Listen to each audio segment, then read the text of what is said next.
All because I opened a window to air out the room. My husband's childhood sweetheart, Celine Ashcroft, caught a cold. In a fit of rage, my husband, Ronan Blackwood, had his men bind me and drag me down to the ice cellar despite my being 5 months pregnant.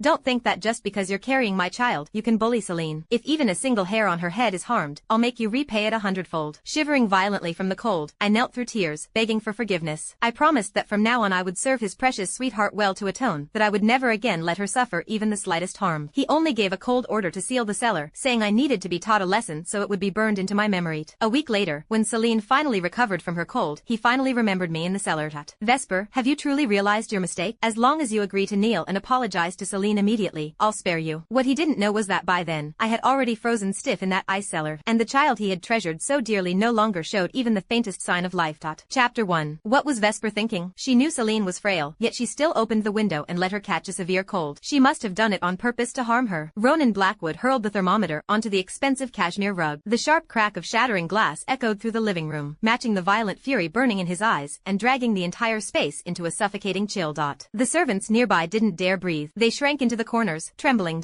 Old Alfred Reeves, the longtime butler, forced himself to step forward. His voice carried a faint, uncontrollable tremor. Sir, Madam only felt the room was stuffy and opened the window for some air. The wind wasn't strong that day, and Miss Celine may have simply kicked off her blanket during the night. Enough. Ronan cut him off sharply, his gaze colder than ice. You dare speak for her, too? Celine has been weak since childhood. She can't handle even the slightest draft. Vesper has lived here this long, and you expect me to believe she didn't know that? She's jealous of Celine's place in my heart. She seized the chance to get back at her. The Celine he spoke of, Celine Ashcroft, was the girl who had grown up by his side. In Ronan's heart, she was gentle, kind, fragile, a treasure that needed his protection for the rest of her life.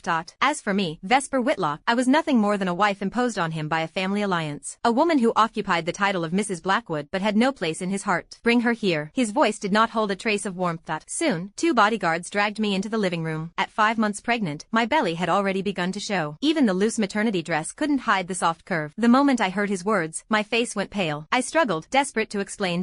Ronan, I didn't do it on purpose. I only opened the window to let some air in. I never thought Celine would catch a cold. You never thought? He let out a cold laugh and stepped closer, looming over me. The disgust in his eyes was naked, undisguised. Vesper, don't think that just because you're carrying my child, you can do whatever you want. In my eyes, you're not even worth a single strand of Celine's hair. She's lying in bed suffering right now. You will pay for this. I trembled uncontrollably, instinctively clutching my stomach. Tears spilled down my face. Ronan, I know I was wrong. I'll never open the window again. I'll take good care of Celine from now on. Please, for the baby's sake, let me go this once. Let you go. He sounded as if he had just heard the most ridiculous joke in the world. You'll repay the pain Celine suffered 100-fold. Take her to the ice cellar in the back hills. She stays there until Celine recovers. No. The scream tore out of my throat.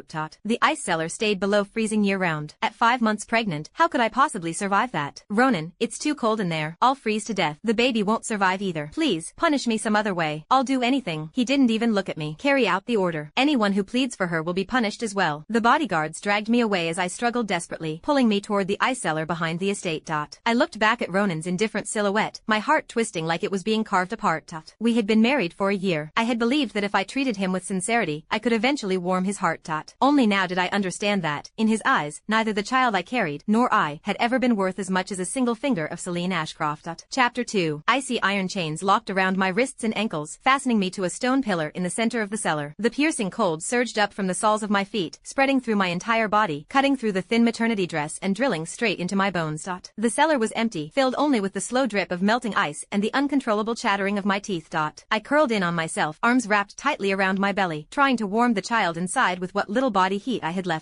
Baby, I'm sorry. Mommy did this to you. My voice broke as tears fell onto the frozen floor, instantly turning into tiny beads of ice. You have to be strong. I will protect you. We'll get out of here. We will. The cold was like a greedy beast, devouring what little warmth remained. My hands and feet went numb. My thoughts began to blur. I remembered the first time I met him. Back then, he had been distant, but not cruel like this. Our marriage had been arranged between families. His family needed mine, and I had loved him in secret since I was young. I thought marrying him would be the beginning of happiness. I never imagined it would become a nightmare. Celine's existence had always been a thorn between us. She would constantly play weak in front of him, hinting that I bullied her. He never once gave me a chance to explain. Every time, he blamed me without question. Once, she shattered an antique vase his mother had bequeathed to him, then cried and claimed I had pushed her. Without hesitation, he slapped me and locked me in my room without food for 2 days. This time, all because I opened a window, he was willing to condemn both our child and me to death. I didn't know how long had passed when the cellar door cracked open, letting in a thin beam of light. For one desperate moment, I thought he had changed changed his mind. I struggled to stand, only to see Celine, wrapped in a thick down coat, looking down at me from above, a smug smile playing on her lips.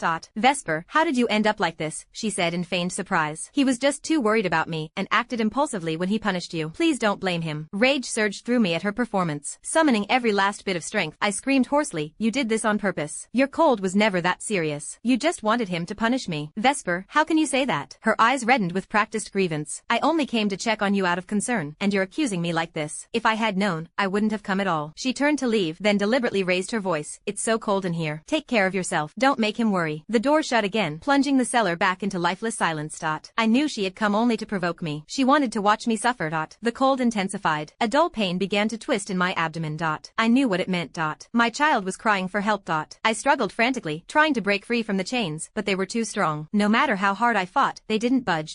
Ronan, save me, save our child. I used the last of my strength to scream. My voice came out raw and broken, echoing through the empty cellar and reaching no one.